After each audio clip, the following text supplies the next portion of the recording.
Sveiki! Tātad skapis ir pilnībā pabeigts. Tātad, no kā viņš sastāv? Tās 4 atvilknes, pilna izvilkuma. Būs push open. Tad durvis būs 2 labajā pusē, tā kā gribējāt. Es uzreiz iestrādāju, šeit nav iespējams iestrādāt slēptās, tāpēc šeit būs iestrādātas virspusēji blūma tipon, un šeit būs iestrādātas iekšienē. Tad šīs būs 2 slēptās. Šeit ir tumšie tiponi, šeit būs baltie tiponi. Tālāk, kā jau minēju, materiāls nesošais karkas 25 mm un vispārējais no 18 mm, izņemot muguriņas, tās ir 16 mm biezumā.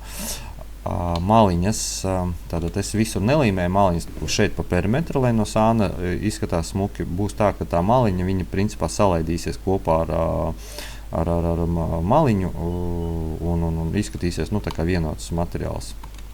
Tātad kvalitatīvas maliņas, kas kalpos ļoti ilgi, un viņas gan mitruma izturīgas ir, un gan pasargā, un arī šādām maliņām nekad neveidojās te melnumi, īpaši gaišajām mēbelēm, nekad neveidojās melnā svītra starp maliņu un materiālu, kas parasti izskatās ļoti nesmuki, tur pēc kaut kādiem gada lietošanas izskatās nesmuki. Un šeit arī visur ir Airtek. Mēs strādājam tikai un vienīgi ar Airtek maliņām. Tādā, kas attiecas uz korpusa stiprinājumiem, tātad, kā jau minēju, mums ir Cabineo. Tā ir ļoti dārga, kvalitatīva un izturīga furnitūra. Šeit es ieliku gaišos. Šeit man vienkārši projektā ir iekļauts 2 krāsas, lai jūs skaidri redzat, kur tad būs īsti stiprinājumi. Šeit būs tumšie stiprinājumi un šeit būs gaišie stiprinājumi. Nav teiks, ka viņi būs balti, bet es piemeklēšu tur kaut kā 12 toņi mums ir viņiem tiem vāciņiem, es piemeklēšu tuvāko, kurš piestāvēs. Viņi izskatās tie stiprinājumi ļoti kvalitatīvi, teikšu godīgi, viņi izskatās ļoti dārgi un šādus izmanto ļoti reti kurš meistars. Mēs neizmantojam klasisko furnitūru, mēs no viņas esam sen atteikušies, jo teiksim, lieta ir tāda, ka ar klasisko furnitūru nav iespējams kvalitatīvi saskrūvēt.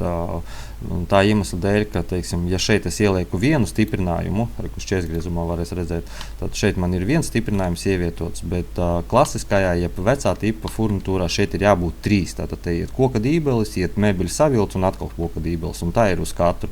Un, lai samontētu kopā, tad man ir nepieciešams šajā korpusā iesist 2 koka dībeļus, ievietot savilci un savilces kārtu.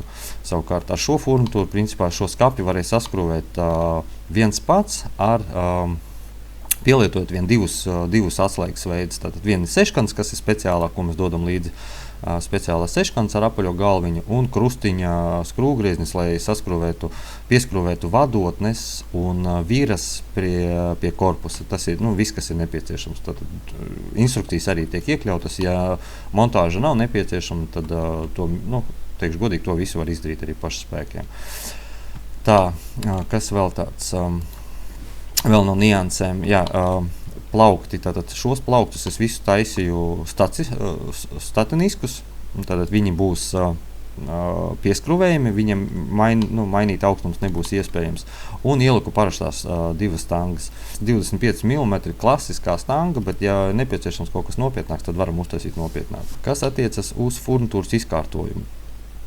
Šeit visur furnitūra ir iestrādāta no apakšas, skatā no apakšas, bet dabā viņas izskatīsies tā, pa cik jums celsiet skapi augšā pa 30 centimetriem, tad visa furnitūra būs iestrādāta līdz 1,20 m augstumam. Tātad visa furnitūra, kuru jūs redzat šobrīd šeit no apakšas, viņa no apakšas nebūs redzama.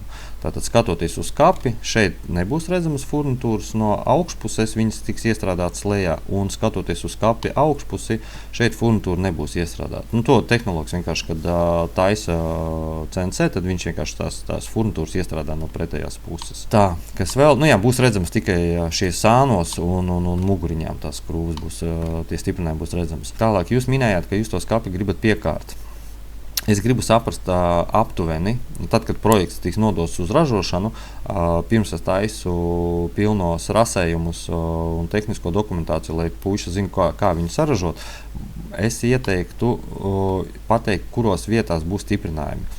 Ja jūs to skati piekārsiet, viņš ir ļoti izturīgs. Bet drošībai, pat cik skapja svars kopējais, skats ir pietiekami iespaidīgs, liels un svars ir pietiekami liels, es ieteiktu pateikt man aptuveni, kurās vietās tiks likti tie stiprinājumi pie sienas. Un tad es šos te plauktus pieskrūvēšu pie muguriņas klāt. Es viņus savilkšu kopā ar šīm pašām savilcēm. Teiksim, te pa vienam, pa diviem var ielikt. Šobrīd es neliku, lai vienkārši to projektu nesadardzinātu, un es arī nezinu, kādus jūs stiprinājumus liksiet. Vai nu jūs liksiet aizmugurējā daļā kaut kādus elipses veida stiprinājumus krūvēsiet klāt, vai cauri šim materiālam, teiksim, kaut kādam savilcēm pie sienas krūvēsiet. Man nav zināms, tāpēc to daļu mēs vēl varēsim piespēlēt. Un padarīt to skati vēl nedaudz izturīgāk tieši no muguriņa puses, lai viņš karājoties ir izturīgs. Neatceros, vai teicu vai nē, muguriņas mēs izmantojam tikai un vienīgi 16 mm materiālu. Mēs neizmantojam tos plānos 3 mm. Mēs uzskatām, ka tad zutā jēga individuālo mēbeļu pasūtīšana, jo individuālā mēbele tas nav tas pats, kas aiziet uz veikalu, nopirkt, kad izgatavo individuāli.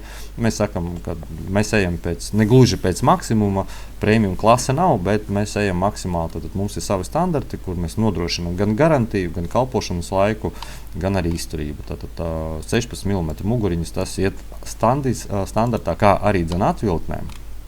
Apakšējās daļas arī ir tieši tāda paša materiāla, kā ir viss pārējais korpus. Tātad 16 mm atvilktnes korpus un attiecīgi arī apakšiņa arī 16 mm. Tas nodrošinās, ka iekraujot tur kaut vai 30 kg svara bumbu, tā apakšējā daļa nekad neizlieksies, neizlūzīs un viņas stingri turēsies. Atvilktnes daļa ir monolīts. Tātad šeit ir 2 kabineo stiprinājumi katrā pusē un apakšā ir 6 kabineo.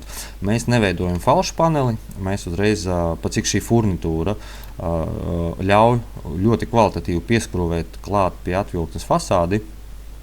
Un mums ir bijuši gadījumi, kad cilvēki saka, šodien man patīk viss, bet teiksim, ir bijuši gadījumi, ka paiet kaut kāds gads, pusotru. Viņš saka, es gribu pamainīt mēbeles izskatu. Ko mēs visi izdarām? Mēs nomainām tikai fasādes. Dotajā brīdī tas būtu, teiksim, ja kādreiz vajag, un jums pamainās telpā dizains, tad mierīgi varēs nomainīt fasādes arī atvilktnēm bez liekām problēmām. Tad jūs zināsiet, ka varēs vērsties pie mums. Mēs uztaisīsim 1:1 fasādi tikai citā krāsā un varēsiet tos pašus stiprinājumus izmantot. Savukārt, ja izmanto klasiskos, tad tur parasti rodas problēmas ar fasādes nomaiņu. Pa lielam laikam ir viss. Jā. Ar AirTech maliņām tiks līmēts tikai atvērtā tipa maliņas. Tās pieguļošās maliņas, kas būs slēgtās, tās netiks aplīmētas. Mēs turpat nelīmējam tehnisko lentu, kas ir 0,4 mm. Mēs uzskatām, ka tas īsti nav vajadzīgs, un tehnisko lentu nav iespējams pielīmēt ar AirTech tehnoloģiju. Tātad projekts ir pabeigts, kas attiecas uz virām. Tad viras arī ir Blue Motion, es ieliku iekšā. Viras. Viņas varbūt tur pa 20 centiem dārgāk katra vira, bet pārmērīgi tas projekts nesadārzina. Un kas attiecas uz viru daudzumu, tad klasiski standartā ražotājs saka, ka vajag uz 2 metru garu vērtni, vajag 4 viras. Mēs vienmēr liekam nedaudz vairāk, jo mēs zinām, kas notiek ar skapja durvīm. Īpaši, ja tā ir kaut kāds koridors, ja pieejas telpa, kur tās skapjas visu laiku tiek virināts dienā vairākas reizes, tad mēs vienmēr liekam vairāk tās viras. Un šeit ir gan pieliktas tikai 4 viras, tā kā te gan vairāk viņas nav nepieciešams.